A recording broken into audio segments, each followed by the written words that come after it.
Boop boop boop boop boop. You gonna work?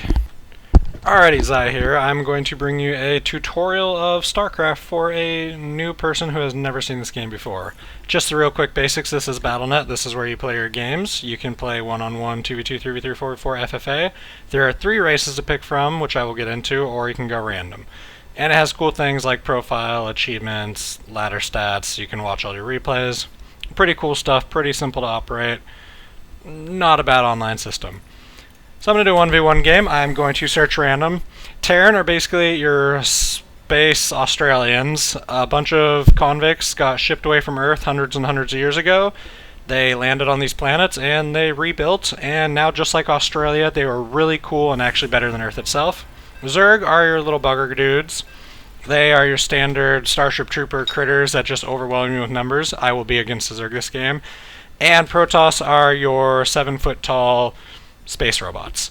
We'll see if I'm Protoss. If not, we won't get into them much that game.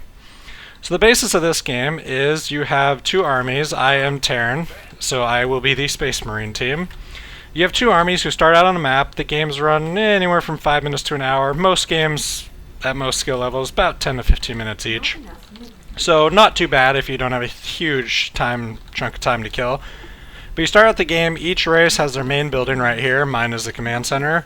And you start out building an economy. These little dudes are SCVs. And each race has similarities and differences. They each have a harvester. They each have basic ground, air, and mech. Well, not mech for all the races, but they each have, you know, your standard infantry, your standard air units, and then your standard heavy artillery type units. The Zerg are all biological. They don't use machines, as you will see. So they don't have tanks per se, but they still have beefy units, kind of like tanks. Moving on. The way to win this game is a combination of SimCity. If you do not know that, it is a game, you know what, you better have heard of SimCity. But it's a game where you just build stuff, and it's fun. You build a city. This is a... What? This is a combination of that, and I think he was trying to chat to a friend. You can chat to friends during games.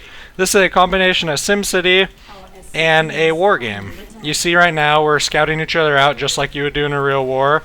We're kind of messing with each other. No significant damage is going to be done early on by either player, but you want to know what your opponent's up to. And he knows what I'm up to right away. There's insane skill level differences and strategies in this game, such as this guy has a floating scout that, had he started at this base, he would have scouted me with his floating scout, so I should have known he wasn't going to be at this base. The only other base he can start at is down here. So right away I made a small mistake. I should have known where he was at. And here he is. See, he's going hardcore SimCity. I'm building my barracks where you build Marines. Apparently the Army and the Navy died, but the Terrans still have their Space Marines. So that's kind of cool to know that the Marines are actually the toughest of the group. There is no longer a debate there. Otherwise, you'd be fighting against Space Navy instead of Marines. So that makes sense? Sure, we'll go with it. Anyway, he's going for a second base. You see these minerals and gas. Those are your economy. Those are what keep you alive. And because he has a second base, he will be able to harvest more minerals and gas, theoretically. But that also leaves him more vulnerable to attack early on. So we'll see if I can't punish him a little bit for doing such a greedy build. And now we're engaging in some early game shenanigans. Nothing too game ending right here. We're just feeling each other out. I'm trying to do a little bit of damage because you can't let the other guy get too far ahead of you in terms of economy. If he goes heavy economy, you gotta punish him for it. And that is what I'm trying to do, but it looks like he'll be fine. So now we're kind of getting into the game itself.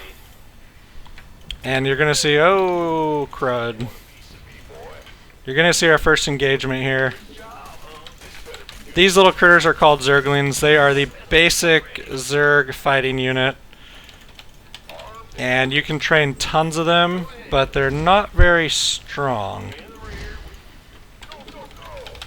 So you, if you're going to use them, you got to use them in big numbers. My small number of Marines and stuff here. Oh. My small number of Marines and stuff here can do some damage if I need to. He built a thing at my gas too. That doesn't mean much to you. Each race also has a food source. My food source is right here, supply depots. You don't want to run out of those. His food source are these cool flying blobs.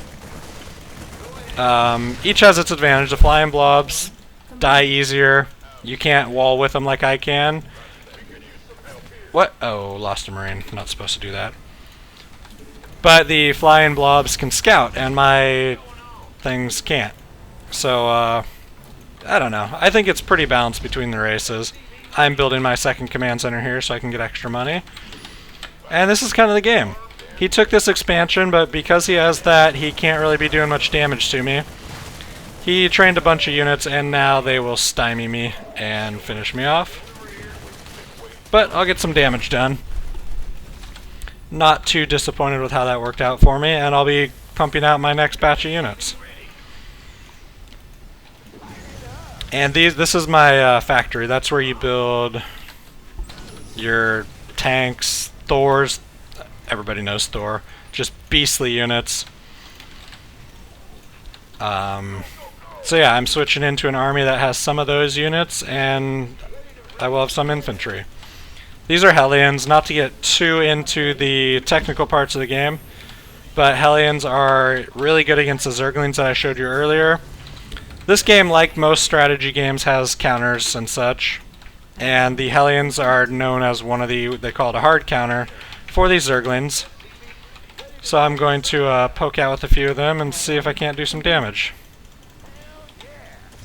They kill drones pretty well, but he's got some defenses there.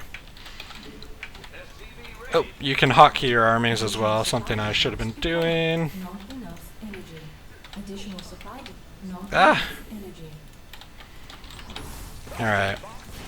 Sorry, I am spazzing out. I'm a master level player, which means I'm not terrible at this game, but it means I still do plenty of things wrong. One of those things, you don't want to run out of food, and I do that quite a bit. And you also, yeah. See, your food's up here. I'm at 55 out of 62. Each unit you train costs a certain amount. And you do not want to, like I said, you don't want to get above that max amount. I did, unfortunately, a couple times. Like 3. Alright, so, yep, there's lots of different strategies in this game. You can try and just win the game really, really quick. They call that an all-in. It's where if your attack fails, you basically have no chance at winning. You can try and get tons of bases ahead of your opponent, like the Zerg is trying to do to me right now. Or you can, you know, kind of do an in-between. Do an attack that you don't know if it'll win, but it might, or it'll at least do some damage. I am doing... Oh, crap.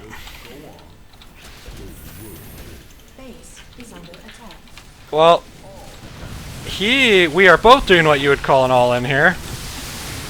He is sending tons of guys for a run by on my base. Wow. These little guys are little suicide bombers. And he is going to completely kill my economy. But I'm going to be able to do a lot of damage to him. He is going to lose a lot of army. His economy is not going to be very good. And I need to make sure to pull these guys away. I know his little suicide bombers went in the smoke and they don't do that good against these marauders. No, they didn't. I guess I killed them all. Alright, so now I need to counter. He completely destroyed my economy. I can't get any more money, but... Oh, shoot. But I did a lot of damage to him. So these guys, well, I can get a little money. Terran have a unit called Mules. They're overpowered. They make you rich. But they won't be enough to completely rebuild. So I'm just going to go. Once my army gets here, I need to go and I need to win.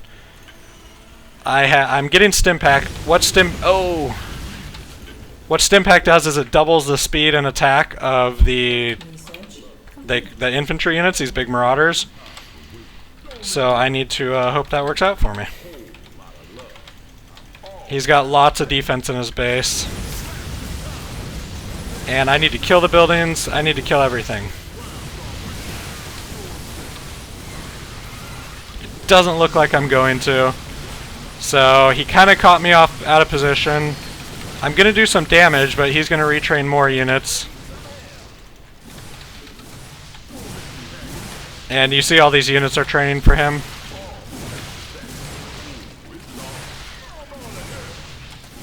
I did manage to kill his base structure. I killed his hatchery, but remember, I don't have many workers, so I sent a few reinforcements. And I can get a few more mules, so you know, I still have a chance. He's going to keep building more and more workers, though. Or not more and more workers, but more and more units. And yeah, this game comes down to two major parts. There's macro, which is controlling your base and stuff, and then there's micro, which is how well you control your units when you're fighting. You need to try and control your base and your armies both well at the same time. And I'm going to try and go up into his base, see what he has. Oh, you don't want to get these guys surrounded. They're very mobile. You want to keep running. I did not do that. That is terrible for me. These little guys are also quicker on the purple stuff called creep.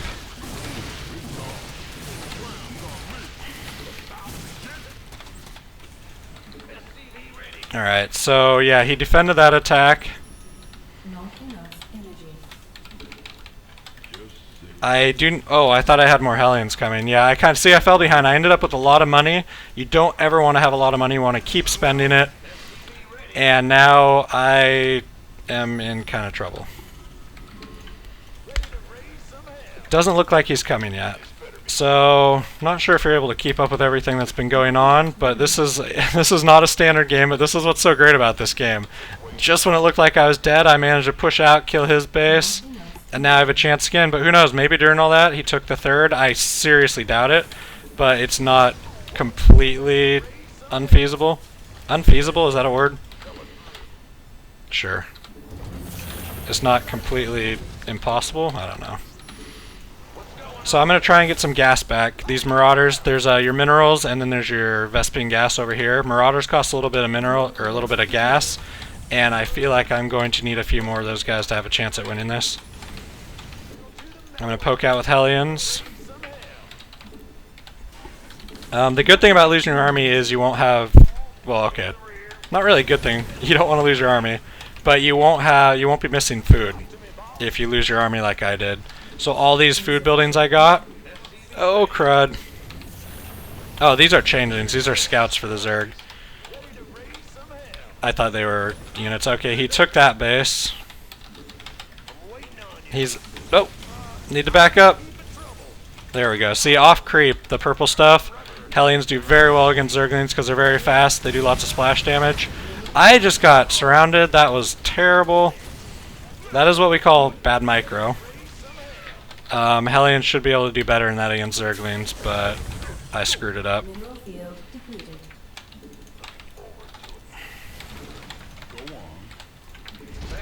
I need to probably try and take my expansion pretty soon, but I think first I need to kill his. So I'm going to be pushing out again. I'm really hurting here. But, you know, if I can... I already said if I can do some damage, I got a shot. He's not going to have a lot of defenses up for this third base yet. Oh, crud, pull back.